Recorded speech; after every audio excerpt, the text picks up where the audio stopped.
Good morning students, this is Latif sir.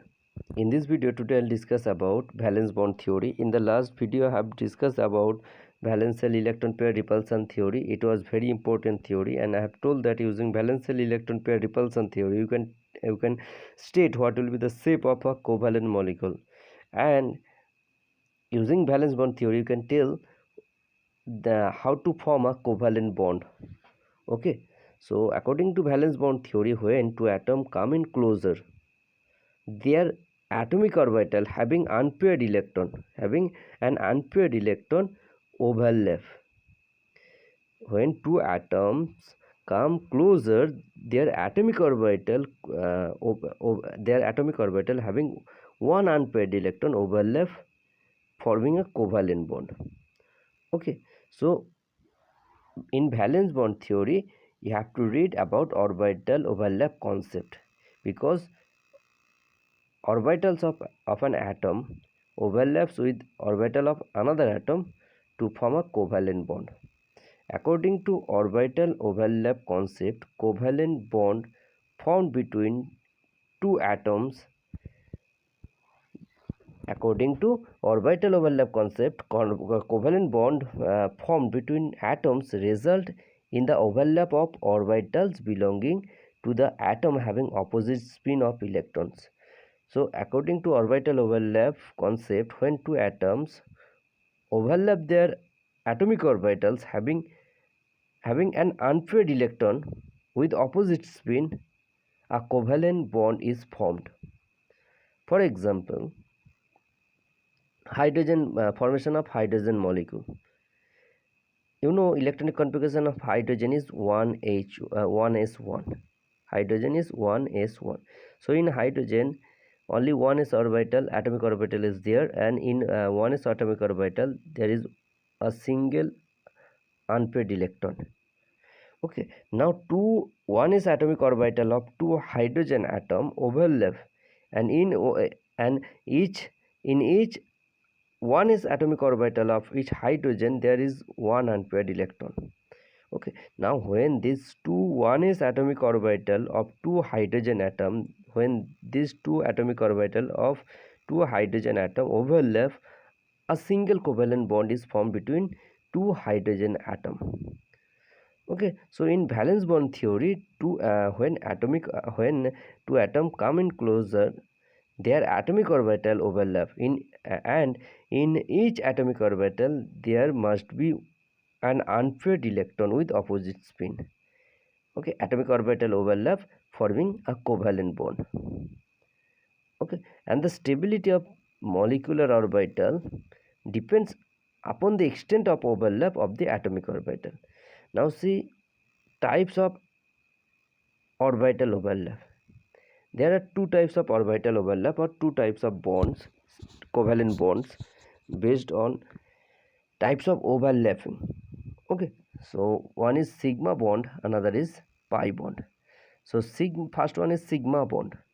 Sigma bond is formed by end to end or head to head or axial overlap of bonding orbitals along the nuclear axis. Sigma bond is formed by the end to end or head on overlap of bonding atomic orbitals along the internuclear axis. And the axial overlap involving these orbitals is of three types. There are three types sigma formation of sigma bonds given. Three types of sigma bond formation, that is SS overlapping, SP overlapping and PP overlapping. SS overlapping means when one s atomic orbital of an atom overlap with another s orbital of another atom, there will be a SS overlapping, which is known as sigma bond, SS sigma bond. Okay, when two s orbital of two different atom overlap, you will get a sigma bond. Okay, similarly, when a s orbital of an atom overlap with the p orbital of another atom, Then you will get another sigma bond which is known as sp overlapping, and it is sp sigma bond. It is also a sigma bond, head-on overlap. Okay, sp overlapping, this type of overlapping occurs between half-filled s orbital of one atom and half-filled p orbital of another atom. And ss overlap, in this case there is a overlap of two half-filled s orbital along the internuclear axis. For example, in hydrogen molecule, it is showing two 1s atomic orbital having one unpaired electron. These two 1s atomic orbital of two hydrogen atom overlap together, and you will get a sigma bond between two hydrogen atom. SS overlap, sp overlap, and so here in the picture it is showing one s orbital overlap with p orbital, with a p orbital forming sp overlap. Okay, and next type of overlapping is pp overlapping. This type of overlapping takes place between half-filled p orbital of two approaching atom along axis. Suppose one px orbital of one atom overlaps with another px orbital of another atom, then you will get a pp overlapping, and this is also a sigma bond because it is also head-on overlap. Okay, pp overlapping. Now see formation of pi bond. A pi bond is formed by the atomic orbital when they overlap in such a way that their axes remain parallel. Their axes remain parallel to each other and perpendicular to the internuclear axis. Okay, so pi bond is formed by lateral overlap of atomic orbitals. Okay, so the orbitals formed is the orbitals or bond formed due to lateral overlapping or sidewise overlapping is known as pi bond.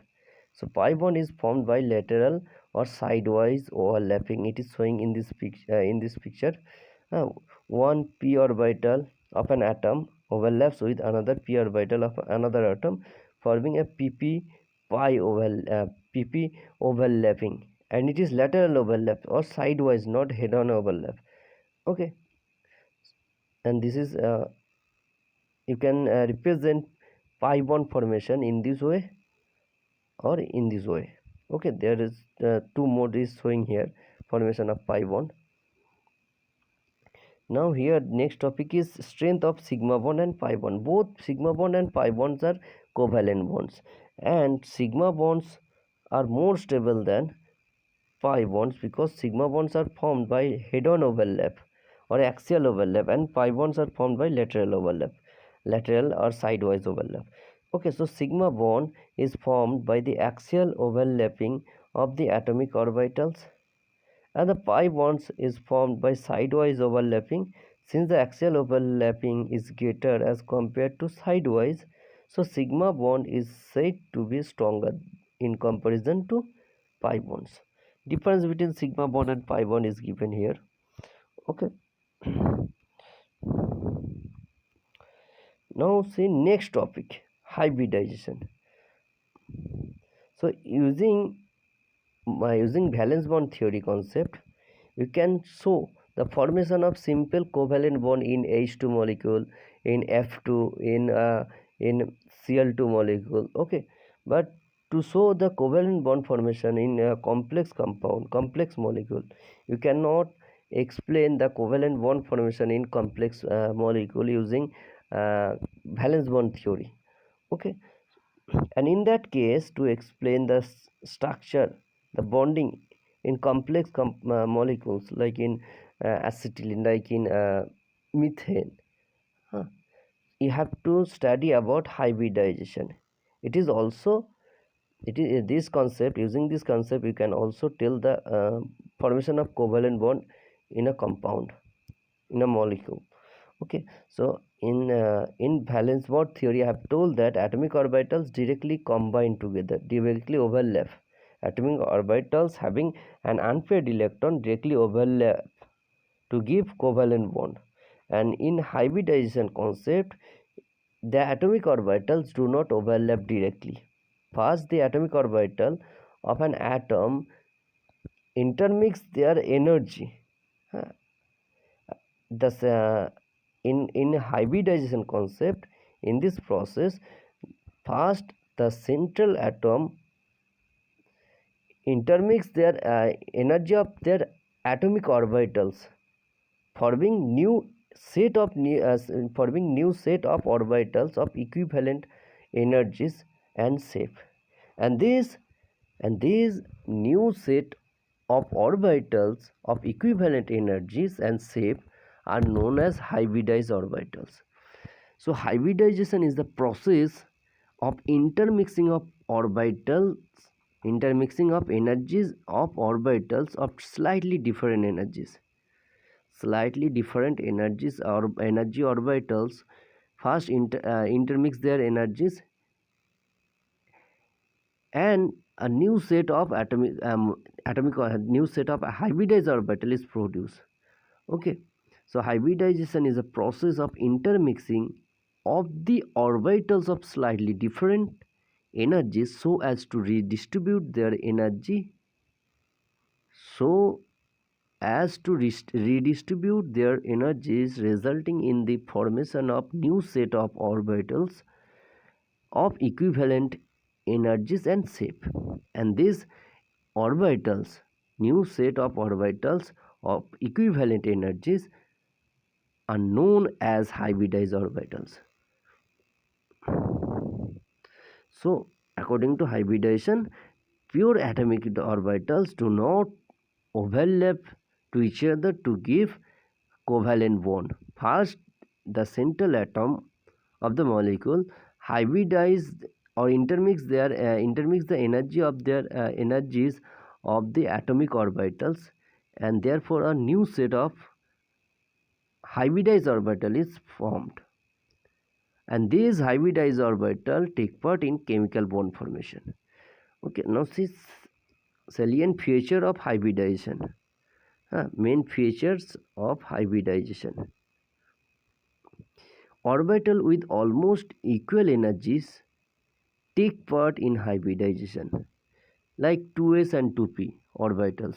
Both are almost same energy, but 1s and 2p orbitals will not take part in hybridization because there is a large difference in energy between 1s and 2p orbitals. So orbitals with almost equal energy take part in hybridization. Okay, and the number of hybrid orbital produced is equal to the number of atomic orbital mixed. For example, when one s orbital overlaps when one s orbital intermix their energies with 2p orbitals, then you will get total 3 sp2 hybridized orbital. 3 hybridized orbital, because 1s orbital and 2p orbital in 1s orbital and 2p orbital undergoing taking part in the formation of 3 hybridized orbitals, and all these hybridized orbitals are known as sp2 hybridized orbitals. So number of hybrid orbitals produced is equal to the number of atomic orbitals mixed. And next point, geometry of covalent molecule can be indicated by the type of hybridization. If hybridization is sp, then the geometry is linear. If it is sp2, then it is trigonal planar. If it is hybridization is sp3, then its geometry is tetrahedral. So geometry of covalent molecule can be indicated by the type of hybridization. And next point, the hybrid orbitals are more effective in forming stable bond than pure atomic orbital. The hybrid orbitals are more effective in forming stable bonds than pure atomic orbital. Now, conditions necessary for hybridization. Conditions necessary for hybridization. First, orbitals of valence shell take part in hybridization. Orbitals of valence shell take part in the hybridization. The orbitals involved in hybridization should have almost equal energy. Orbitals involved in hybridization should have almost equal energy, and promotion of electron is not necessary conditions prior to hybridization. And next condition is, in some cases field orbitals of valence shell also take part in hybridization. In some cases field orbitals of valence shell also take part in hybridization. Now see type of hybridization. There are many type of hybridization like sp hybridization, sp2 hybridization, sp3 hybridization, sp3d hybridization, sp3d2 hybridization, sp3d3 hybridization, and dsp2 hybridization. Okay, so first is sp hybridization, when one s orbital and one p orbital hybridize or intermix their energies, one s orbital and one p orbital hybridize to form two equivalent orbital, and these orbitals are called sp hybridized orbital. Two atomic orbital, one s and one p, intermix their energy to give sp2 hybridized orbital. Okay, two sp hybridized orbital. In sp hybridized orbital, each of the hybrid orbital formed has 50% s character and 50% p character, and this type of hybridization also known as diagonal hybridization. This type of hybridization is shown by the compound BeCl2, BeF2, BeH2, and in ethylene, carbon carbon double bond, carbon carbon triple bond. So ethine, in ethine, not in ethylene, it is in ethine. sp hybridization is found in ethine.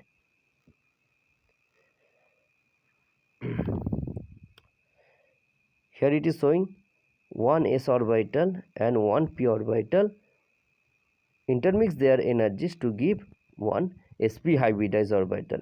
In BeCl2, it is showing in BeCl2. In BeCl2, central atom beryllium first hybridize their orbitals.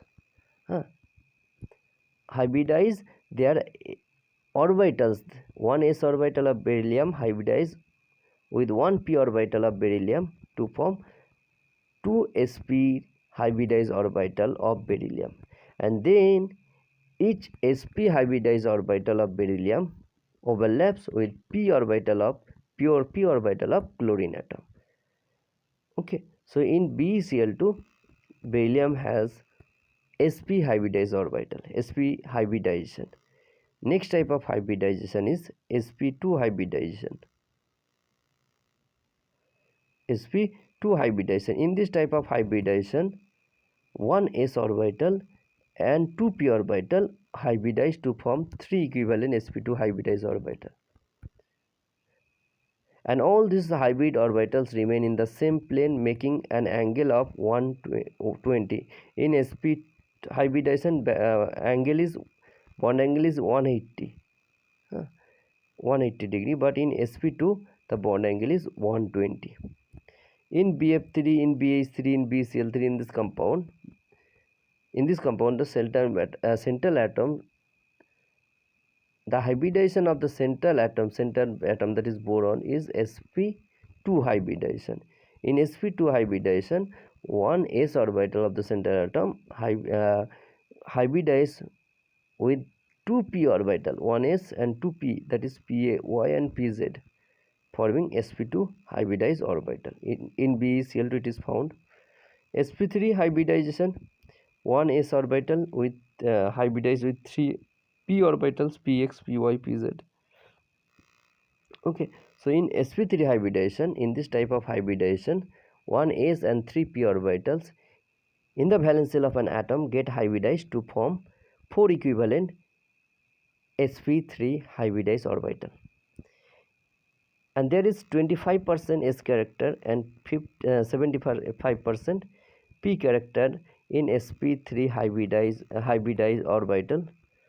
Okay, so one s and 3 p orbital px, py, pz combine together to form sp3 hybridized orbital. In methane it is found, in CH4 methane it is sp3 hybridization is found. Okay, in ammonia, in water, in all these compound the central atom is sp3 hybridized. And there are some more type of hybridization, that is sp3d, sp3d2, sp3d3. Okay, in this table all type of hybridization with example and shape of molecules also given. If sp hybridization, then shape is linear. If sp2 hybridization, the shape is trigonal planar. If sp3 hybridize, then tetrahedral. If sp3 dehybridization, then the shape is trigonal pyramidal. It is found in PCl5, PF5, SbCl5, sp3 dehybridization. In if the hybridization is sp3d2, then the shape is octahedral. In SF6, this type of hybridization, sp3d2 hybridization is found. In if the hybridization is sp3d3, then the shape of the molecule is pentagonal bipyramidal. Structure of such compound is example of such compound is IF7. Okay, so you have to read this table. Hybridization of different compound with example, their shape, all are given here in this table. You have to read different type of hybridization with example and shape also. Thank you, students. In next class I will discuss about molecular orbital theory.